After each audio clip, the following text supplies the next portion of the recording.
In this video, I'm going to explain to you in very simple words about the difference between different learning types for the models, which are zero shot, one shot, and few shots.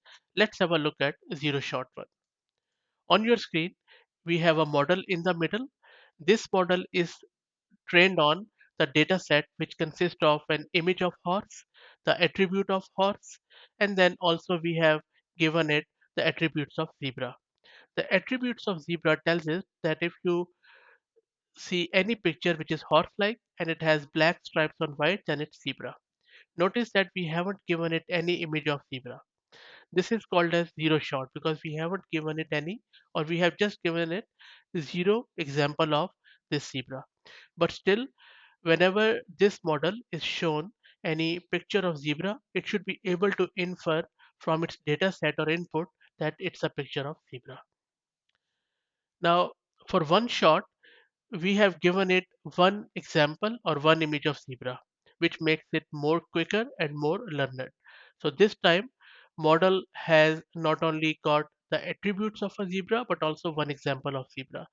In the future, whenever it will be shown a photo of zebra, then it should be able to infer more easily that it's a zebra. Now, for few shots, instead of one example, we will be giving it few examples so that model would be able to give more accurate response to the questions. So in this case, model has been trained on lot of zebra photos, so its response should be more accurate. So these are the three examples of different learning types of the model.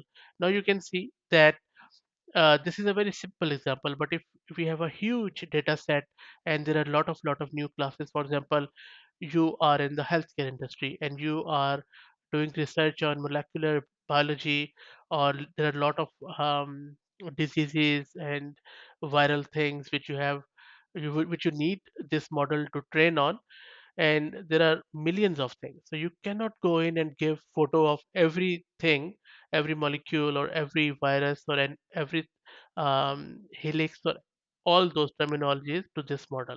In that case, you might just give it few images and then some attributes, and which would be called as few shot.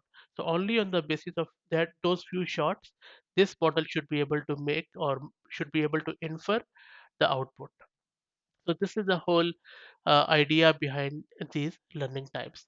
I hope that this was useful and simple enough. If you still have any confusion or questions, please feel free to ask. And if you like the content, please consider subscribing to the channel. Thank you very much.